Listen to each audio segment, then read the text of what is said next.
J'avais un gut feeling de tout ce que j'avais vécu à New York, de tout ce que j'avais vu.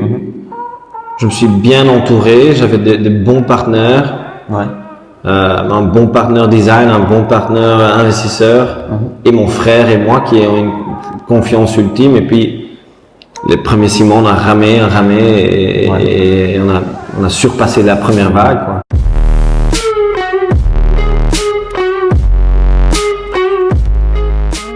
Merci d'avoir accepté mon invitation. Avec plaisir. Bienvenue dans ce podcast. Je t'ai invité parce que tu as fondé Manhattan's Burger. Est-ce que tu peux présenter ce que fait ton entreprise? Oui.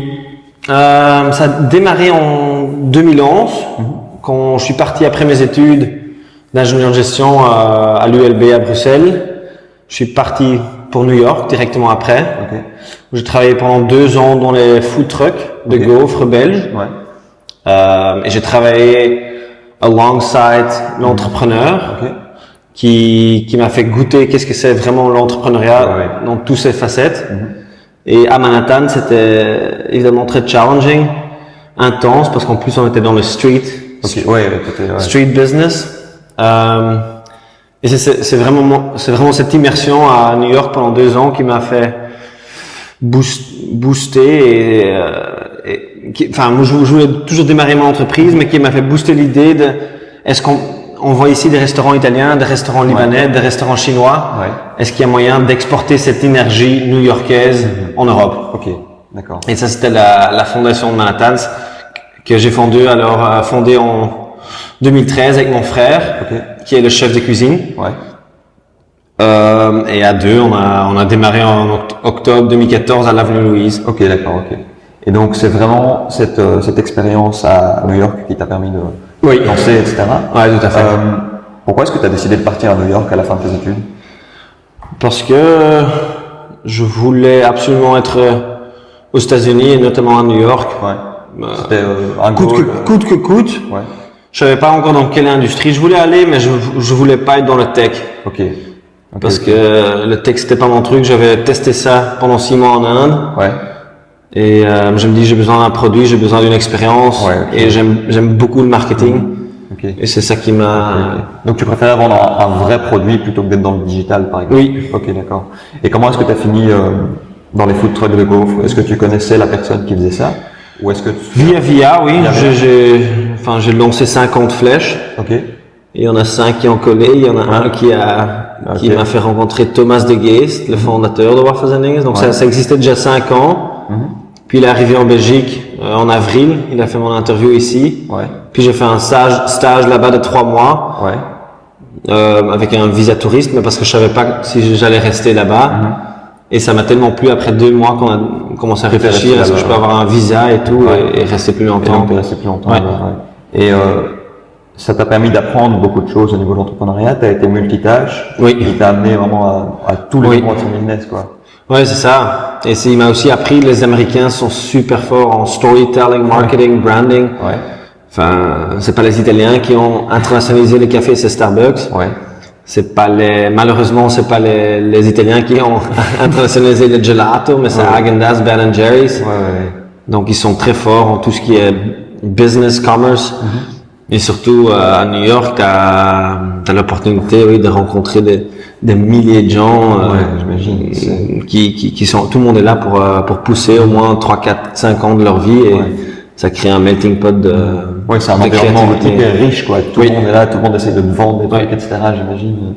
Et donc, tu reviens en Belgique, tu vas voir ton frère et tu lui dis, viens, on lance notre entreprise. Comment vous démarrez? C'est quoi votre première étape? Première étape, c'était de trouver un emplacement. Ce qui était bien, c'est que j'avais déjà rencontré mon partenaire design, qui est fondamental et qui fait partie intégrante de tout le projet, parce que ce soit le décor, le packaging, tout le graphisme derrière, ça devait être un concept. Ça devait être parfaitement lié. Donc, celui-là, j'avais rencontré à New York, donc on avait commencé à faire du branding, mais tu ne peux pas commencer à imaginer à quoi ça va ressembler sans que tu aies un endroit. Donc je me suis baladé partout à Bruxelles, et je suis tombé sur l'avenue Louise, qui est un local d'intérim. Donc j'ai dû faire tous les permis, toutes les choses nécessaires pour ouvrir un endroit, et au fur et à mesure, on a trouvé des investisseurs qui nous ont épaulés, non seulement avec du cash, mais aussi avec du savoir-faire. Et c'est ça, c'était du smart money. C'était super intéressant parce que mon associé a un groupe de catering et des restaurants, donc il avait beaucoup de savoir-faire dans le l'Horeca en Belgique. Et c'était quand même très utile. Ok, d'accord, ok. Et donc vous décidez vraiment d'exporter ce concept de restaurant américain aux USA. Est-ce que tu as dû beaucoup modifier l'identité du restaurant, entre guillemets? Est-ce que tu as dû l'adapter au marché belge? Parce que nos habitudes de consommation... Oui, tout à fait. Les frites sont 100% belges. C'est des frites fraîches, cuites 2 fois. Les burgers aussi. C'est des burgers à raclette. C'est le Gatsby sauce truffe. C'est plus raffiné. Parce que rien à faire. L'Italie, la Belgique, et quand tu voyages dans le monde entier, tu te rends compte que l'Italie, la Belgique et la France, ils ont quand même une culture très poussée de tout ce qui est au niveau gastronomie, bistronomie. Et donc nos burgers devaient être à l'auteur. Je crois qu'on a bien réussi. Oui, je pense aussi, parce que maintenant vous en êtes à combien de restaurants ouverts? Nous on en a 3. Donc ça a été quand même un bon succès, quoi. Oui. On a après un an à Louise, on a lancé la bourse. Là on a eu beaucoup de mal au début. Donc j'ai toujours adoré l'endroit et l'emplacement devant la bourse. On a eu beaucoup de mal parce qu'il n'y avait plus de touristes avec les attentats et tout, donc c'était en plein lancement des attentats. À ce moment-là. Mais de nouveau, tu vois, chaque caillou, chaque stress dans la vie sert à quelque chose. Et donc autant à l'avenue Louise, on avait la chance qu'on était directement lancé avec beaucoup de sales, mais on n'était pas hyper focalisé sur le bottom line, donc tout ce qui est labor cost, food cost, toutes les choses qui font que t'es plus rentable. Et grâce au fait qu'on a dû travailler comme des arraches pendant les attentats, ça nous a permis quand même de repenser la productivité du concept.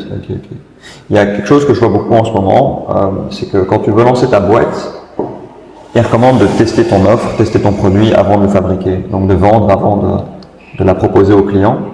Mais dans tout cas, c'est un restaurant. Comment est-ce que tu as fait pour... Nous, n'était pas lean startup. Comment est-ce que tu as fait pour t'assurer que parce que tu as quand même des coûts tu dois investir au début, trouver un local, tu as des coûts fixes, etc. Comment tu as su que ça allait marcher? Tu savais pas? Mais j'avais un gut feeling de tout ce que j'avais vécu à New York, de tout ce que j'avais vu. Je me suis bien entouré, j'avais des bons partenaires. Un bon partenaire design, un bon partenaire investisseur, et mon frère et moi qui ont une confiance ultime. Et puis les premiers 6 mois, on a ramé et on a surpassé la première vague, quoi. Mais je suis d'accord que la plupart des choses, si tu ne peux pas démarrer un business avec plus que 50 000 euros, je suis complètement d'accord avec ça. C'est qu'il faut tester, il faut mesurer et puis scale. Mais dans notre cas, c'était vraiment un concept qui était de ramener New York en Belgique. Et donc c'était important que c'était un total experience. Donc il y avait de la place sur le marché au final. Oui, mais il y a toujours la place. Au niveau culinaire, en général, il y a toujours... Chacun a une identité, chacun a son truc, et tous les jours on travaille, chaque jour pour rester le meilleur, quoi.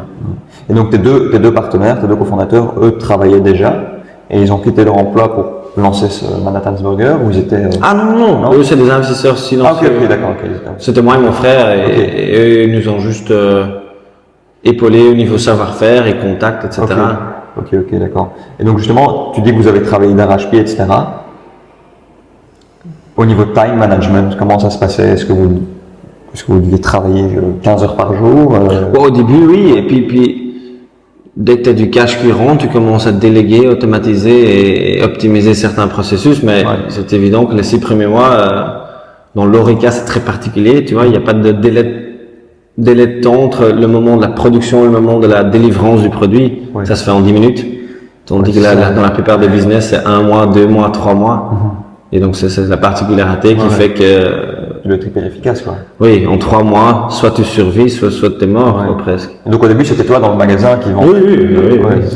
Tu avais les mains dans le cambouis, quoi. C'est toi qui étais sur le terrain. Jusqu'à... Pendant 6 mois. Et puis de moins en moins, et tu commences à créer un business, quoi. Ok. Et le fait d'avoir lancé un deuxième restaurant, c'était une prise de risque? Vous partiez déjà avec cette idée de base, ok, on va développer une chaîne de restaurants? Oui, ça oui. Ou à la base, c'était on en fait un seul, et puis après on verra? Non, mon but c'était dès le départ de créer quelque chose qui peut se répéter, mais pas une échelle on va jamais faire plus que 5 en Belgique par exemple. Ouais, ok. Pour garder quand même ce... Tu dis ça doit pas devenir banal, quoi. Exactement. Pas un McDo, Et je crois qu'il y a énormément de villes sympas en Europe où on peut s'exporter. On peut s'implanter. Okay. Ouais. Au niveau réglementation, comment ça se passe? Si moi je veux lancer un restaurant, qu'est-ce que je dois respecter? Ce qui est hardcore, c'est le coût des employés. Hein. C'est au moins 20 € l'heure. Donc avec ça, si t'as pas de volume, t'es mort. Ouais. Ou t'as pas. Enfin, il faut bien réfléchir ta rentabilité, ta productivité pour y arriver. Mais je crois qu'aujourd'hui, il y a quand même pas mal de jeunes entrepreneurs qui se lancent là-dedans, qui ont des monoproduits. Et oui, je crois. En général, ils visent une niche. Ça se transforme. Chaque entrepreneur s'adapte en fonction du marché. Hein. Je veux dire, il y a des business super successful à Kaboul, Afghanistan, comme il y en a ici à Bruxelles, tu vois. Vous visiez un marché particulier, les jeunes de tel à tel âge, ou vous visiez absolument tout le monde quand vous êtes lancé?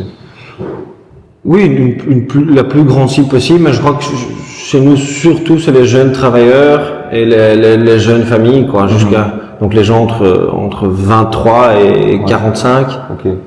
Ça, c'est vraiment notre cible. Ok. Mais ça n'empêche pas qu'on a aussi des étudiants, qu'on a aussi des gens plus âgés.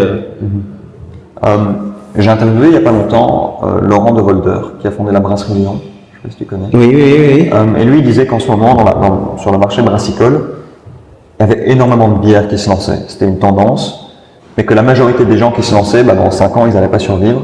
Et que ce qui comptait, c'était de lancer une marque. Pas de vendre la bière, mais vraiment lancer une marque. Est-ce que dans le marché du burger, tu constates la même chose? Est-ce que tu vois qu'il y a plein de burgers qui se lancent? J'ai l'impression qu'il y a de plus en plus d'endroits où je peux acheter un burger. Mais ce qui compte, c'est vraiment développer une marque. Oui, je crois que c'est toujours la même chose, en effet. C'est qu'il y a 1000 coffee house dans le monde, mais il y a un Starbucks. Ouais. Est-ce que nous, on veut devenir le Starbucks des burgers? Non, mais on veut quand même offrir cette expérience new-yorkaise, divertissante, énergétique, qui fait complètement notre particularité sur le marché. Donc, oui, si tu dois que dépendre du fait que tu surfes sur une tendance, évidemment, tu meurs avec la tendance. C'est ça. Et comment tu t'y prends, toi, pour développer une marque? Pour développer l'identité? Moi, ça me fascine. Et ça doit se voir dans tous les petits détails du restaurant. Donc, dès que tu vois la façade, dès que tu parles avec le personnel, donc c'est mon boulot au jour le jour. Oui, tu dois inculquer ça à tes employés, quoi. Oui. La façon dont donc tu les formes. On fait des formations. Ouais, ok. Et donc, justement, le processus de recrutement, comment tu sais, tiens, ce mec-là, je sais qu'il va bien bosser dans ma boîte, et celui-là, ça va pas le faire? Pour l'instant, c'est encore assez informel, mais ça commence en sélectionnant des bons managers qui traduisent tes valeurs et qui traduisent ton identité, qui ont compris ce que c'est Manhattan, ton niveau technique que niveau émotionnel. Ouais. Et pour l'instant, nous, on a que 3 restaurants, donc mon frère et moi, on est partout, on véhicule. Et ton frère aussi voulait entreprendre, c'était quelque chose qu'il voulait faire dès le début? Oui, mais moins que moi. Mais lui, c'était un chef, donc. Ah ok, il bossait déjà dans. Oui. C'était ça ma question. Il était restaurateur. Ok, donc ça facilitait forcément les choses. Toi, tu étais en gestion, lui en restaurateur, vous connaissiez le marché, quoi. Et on a que 2 ans de différence, donc. Ouais, voilà, c'est ça qui est génial, donc. Parce qu'il y a beaucoup de gens, ils ont du mal à se lancer parce qu'ils trouvent pas de cofondateur, ou ils trouvent pas de gens qui entreprennent. Ouais, je conseille hyper fort. C'est ça. Comment est-ce que toi, si tu devais choisir un cofondateur aujourd'hui, ce serait quoi, toi, tes critères d'avoir un bon cofondateur? Il doit avoir toutes les capacités que toi, tu as pas. Ok. Donc toi, tu dois être bon dans 2-3 trucs, et lui doit être bon dans 2-3 trucs, mais ces 2-3 trucs ne peuvent pas être la même chose. Ok. Donc si vous lancez, même, enfin, il y a tout et rien, il y a pas de règles dans le monde. Hein. Il y a aussi le feeling, je pense, au niveau du caractère, c'est aussi important. Ouais, c'est ça, le caractère. Et il faut quand même se connaître. Ouais, aussi. Parce que c'est même vachement trash. Moi et mon frère, on se connaît depuis qu'on a 2 ans. Ouais. Et ça aide de savoir bien que ça aide. comment il réagit, comment, si les choses vont mal, si les choses vont bien, s'il y a des frustrations. Je crois pas que tu peux lancer une boîte avec quelqu'un que tu connais depuis 6 mois. Ouais. Je crois que ça foire. Tu penses qu'il faut? Ah oui, parce que c'est le challenge ultime, quoi. Il faut gagner de l'argent. Il y a du stress, il y a de la productivité. La question de l'argent, à mon avis, doit être tendue souvent. Oui. C'est pas comme lancer une fête ensemble, tu vois. Donc vous êtes lancé après vos études, après avoir déjà travaillé un bon moment, et vous décidez de vous lancer. Comment est-ce que votre entourage y réagit? Est-ce que votre entourage vous a soutenu dès le début? Ou est-ce qu'ils vous ont dit... Oui, en Belgique, je crois, mais en général, oui, les gens sont assez sceptiques. Hein. On n'a pas été élevés pour lancer des boîtes, quoi, tu vois. Mon père était banquier.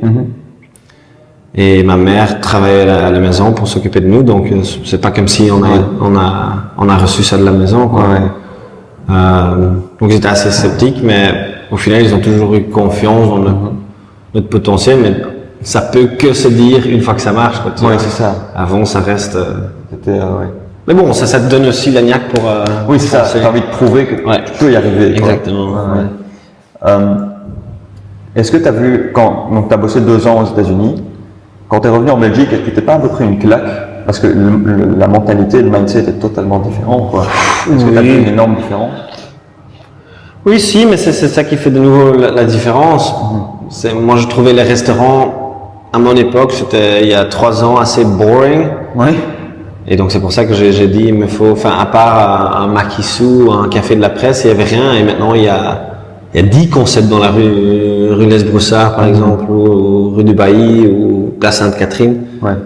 Mais il y a 3 ans, 3-4 ans, il n'y avait rien. Ouais.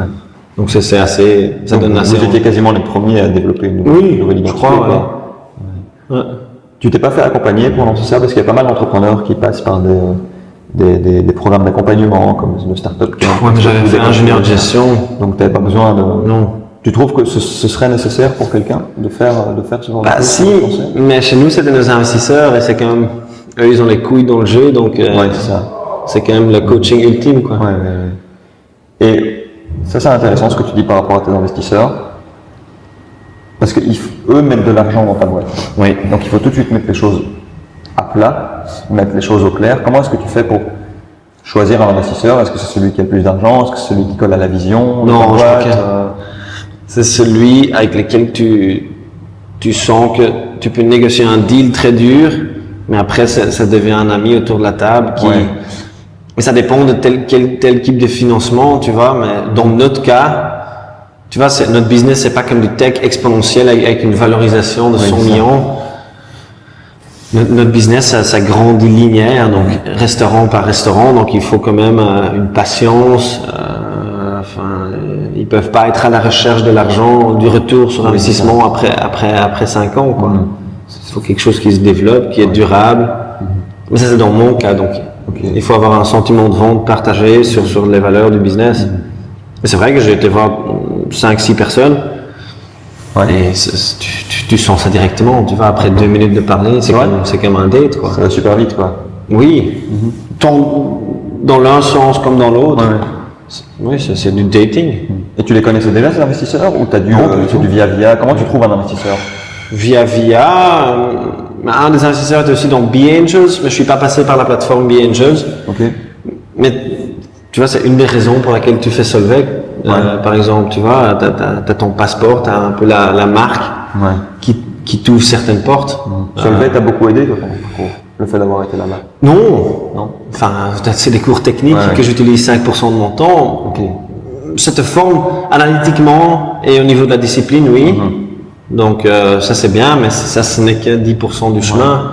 Mais les banquiers et le monde aiment bien ce genre de marque. Ça donne une légitimité, quoi. De brand, oui. Voilà, ça te donne... T'es plus crédible, quoi. Exactement. Donc rien que pour ça, c'est un bon passeport. Voilà, Et justement, quand tu t'es lancé, tu as dû apprendre énormément, justement, sur le chemin. Tu as eu plein de problèmes à résoudre. Tous ces apprentissages, tu avais besoin d'apprendre des choses. Oui. Où est-ce que tu as été chercher ces apprentissages? Quand tu as besoin de quelque chose, où est-ce que tu vas prendre des claques?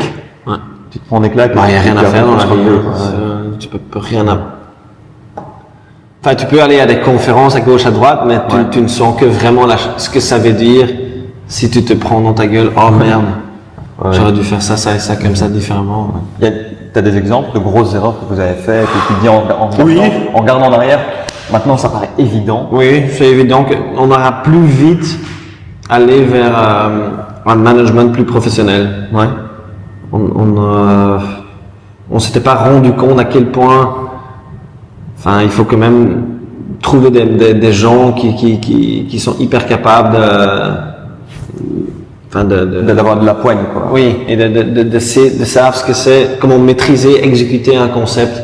Ouais. Tu vois, tous les 1000 petites choses, toutes les 1000 petites règles, et to-do list chez Manhattan. Il faut savoir les exécuter en même temps, et il faut un certain profil de gens. Au début, vous étiez trop souple, quoi. C'était un peu. Non, on n'avait pas vraiment compris qu'il fallait pas vraiment. Tu vois, au début, on embauche un peu des gens à gauche, à droite, mais sans être hyper clair sur.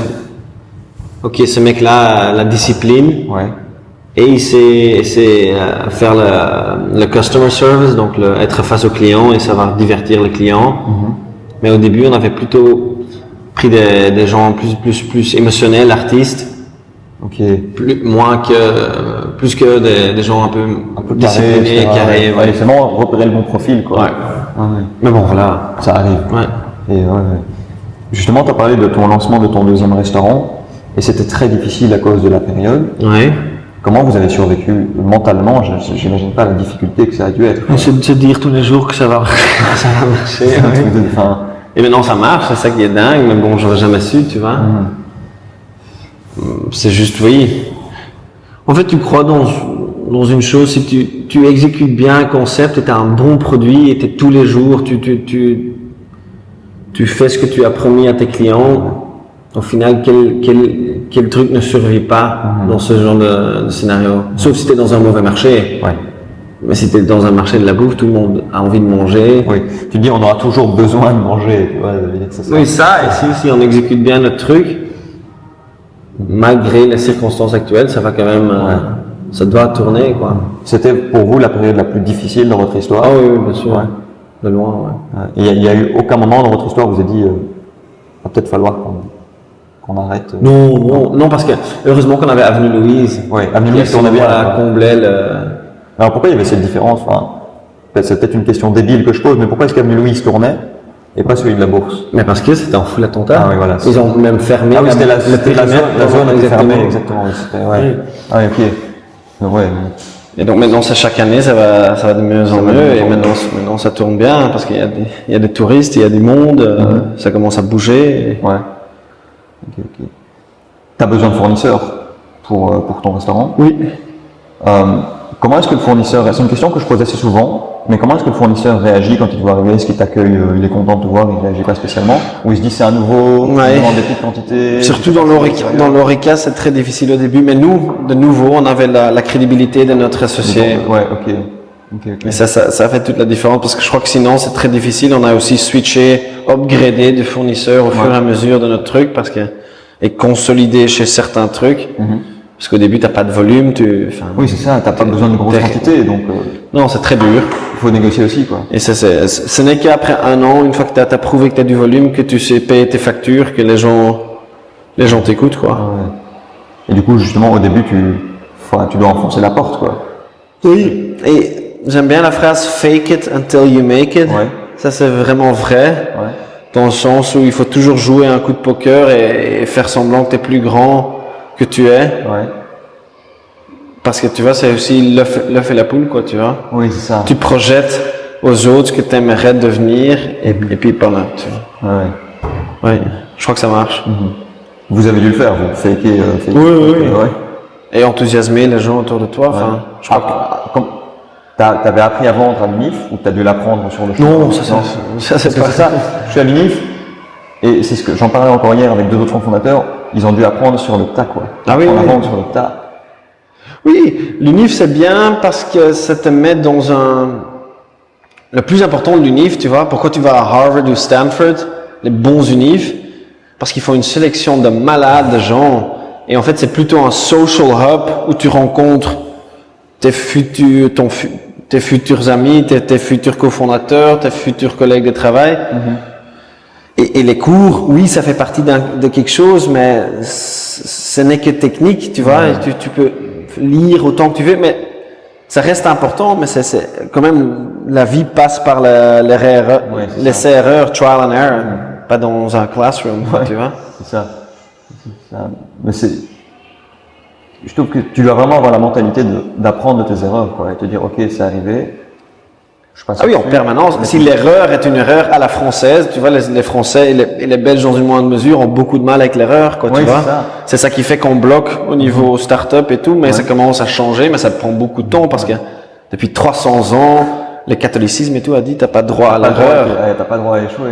Et maintenant ça commence à changer grâce au fait qu'on a des podcasts, on suit tout la Silicon Valley, les gens comment ça bouge, quelle est la philosophie qui fait que ça marche, et on devient autodidactique dans le sens où on absorbe hyper vite tout ce qui bouge là-bas et quel est le mindset qu'il faut avoir pour réussir. Ton passage, avant ton passage aux États-Unis, tu avais aussi du mal par rapport à l'échec. Et est-ce qu'en allant aux USA, ça t'a changé ton mindset, ou tu étais déjà comme ça à te dire ok, je suis à l'aise avec l'échec? Non, ça m'a quand même aidé. Par exemple pour moi-même, parce que moi et mon frère, on a dû mettre, je vais pas dire des montants, mais on a dû mettre beaucoup de cash sur la table pour lancer le truc. Et ça m'a quand même foutu les boules à un moment donné. Pour être ok avec le risque, quoi. Oui. Mais après, tu vois, aux États-Unis, je parle avec mes amis, mes collègues au travail, et eux, ils avaient tous 40, 50 000, 30 000 euros de dettes étudiants. Donc je me dis, putain, même si je rate mon business, j'aurais un MBA, tu vois. Oui, c'est ça. J'aurais appris quelque chose de dingue, et ça peut m'ouvrir des portes vers d'autres trucs. Oui, d'office, t'as une expérience de fou, quoi. Oui. Enfin, je pense que c'est hyper valorisé, si tu lances ton truc. Mais c'est vrai. Mais aussi, il faut pas être light non plus parce que, enfin, ton but c'est de réussir, tout coûte que coûte. Donc, je trouve ça un peu, failure is a good thing. Non, failure n'est pas un good thing parce que c'est quand même. Ouais, tu t'es planté, quoi. Non, ça. Le but c'est quand même de réussir. Oui, c'est ça. Des petites erreurs, oui, mais des gros trucs, ça fait beaucoup de mal, quoi, tu vois. Vraiment. Oui, t'apprends, mais l'état émotionnel par lequel tu passes, au moment même, c'est trash, quoi. C'est ça. Comment tu fais pour te relever, toi? Si jamais tu te plantes énormément, t'es pas bien pendant quelques jours et puis ça repart naturellement, tu vas parler à un type qui va te rebooster. Oui, parler avec des gens autour de toi, regarder ce que ça vaut la vie et aussi ne pas être... Enfin, c'est de nouveau très dur parce qu'il faut...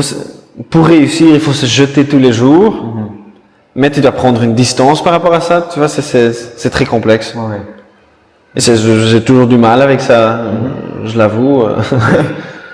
Parfois, je laisse encore déterminer le succès cash flow ou sales de ma boîte, de mon bonheur quotidien, c'est très mauvais. Mais malheureusement, je ne suis qu'un humain. Il y a des gens qui nous ont dit que votre concept ne fonctionnera jamais. Ah oui, full. Ouais. Et comment tu fais justement pour dire, ce mec-là, il me donne un avis, c'est pas un bon avis, je le prends pas en compte parce qu'il n'est pas construit, et ce mec-là me donne un bon avis, je vais en prendre compte et je vais l'utiliser. Mais le problème, c'est aussi, oui, il y a tellement peu de gens qui se lancent, tu vois, donc la vie des gens, ça sert à rien. Tu vois, oui, t'écoutes. Tu vois, tu laisses écouter les autres et tu filtres toi-même, et c'est pour ça qu'il faut être fort. Ouais. C'est pour ça qu'il faut avoir un bon filtre et se dire qu'est-ce qui est une bonne info, qu'est-ce qui est pas une bonne info. Ça, c'est très complexe, ouais. C'est pour ça qu'il faut avoir confiance en toi et en ton projet. Mais c'est quand même assez dictatorial. Si tu veux lancer une boîte et t'as pas un petit sens de dictateur en toi, tu vas pas y arriver parce que exécuter ta vision, surtout les 6 premiers mois, il faut foncer, quoi. Parce que si tu laisses compromettre ton identité ou tes valeurs au début, au final, être entrepreneur, c'est pas être un peu taré sur les bords. Oui, bien sûr. Tu te lances dans le vide et tu vas tout droit et t'écoutes pas les gens, quoi. Oui, tout à fait.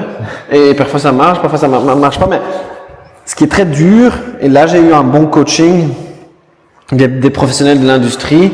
Après ton stade de fondateur, il faut quand même devenir aussi manager. Et c'est tout autre chose, quoi. Métier, quoi. Oui, parce que là il faut écouter le feedback, écouter tes clients et en fonction de ça, faire des adaptations. Tu vois, il faut garder ce côté vision et le pourquoi, le why. Mais le comment, ça se fait avec une équipe, avec des gens qui doivent te faire confiance, qui doivent être écoutés. Donc c'est quand même un lourd passage d'aller de la dictature, pas à la démocratie, parce que la démocratie ça marche pas dans une entreprise. Si tu écoutes tout le monde, t'avances pas quoi. Si tu écoutes tout le monde, t'as un mec qui te dit A, un mec qui te dit B, un mec qui te dit C, t'avances pas quoi. Non, exactement. T'as parlé de la vision. Tu t'es assis avec ton frère et vous avez dit ok, ça c'est notre vision. Oui, on avait un business plan et tout. Et du coup vous vous êtes assis, vous avez mis les choses à plat, clairement. Oui.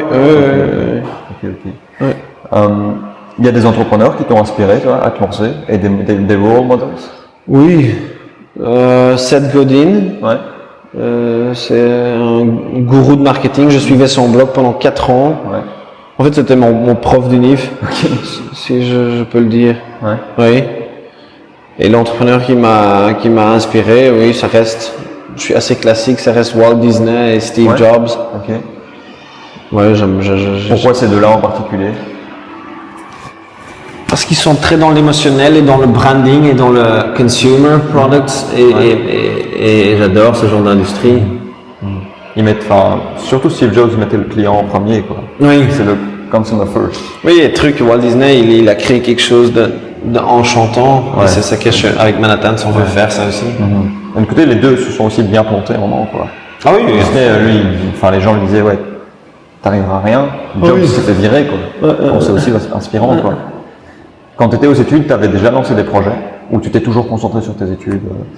Pendant mes études, pas, non. Non. Tu l'avais pas considéré, tu n'avais pas d'idée de projet? Je savais pas encore ce que je voulais vraiment faire. Ok. Non. Sauf partir aux États-Unis à la fin, quoi. Oui, ça je savais. Je savais que je voulais lancer une boîte, mais je n'étais pas. J'avais pas l'idée en tant que telle. Non.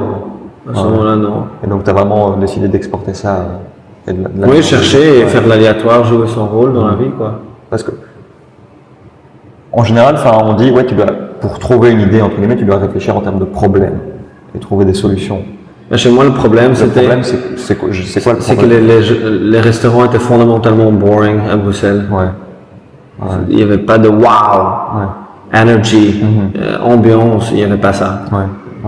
Oui, en général, quand tu vas dans un resto, parce que vous, c'est pas fast food, mais c'est pas non plus un resto classique où tu on s'est vraiment entre les deux, quoi. Positionné entre McDonald's et la brasserie. Voilà, ça c'est notre positionnement. Ok. On va déjà arriver à la question de la fin. Ça passe vite, ça fait une bonne demi-heure. Si tu avais un conseil à donner à quelqu'un qui veut se lancer, je sors de mes études ou je suis encore aux études, je veux me lancer. C'est quoi le conseil que tu peux me donner? Le conseil, c'est aller travailler dans l'industrie qui te fascine, parce que connaître une industrie, ça prend au moins 3 ans.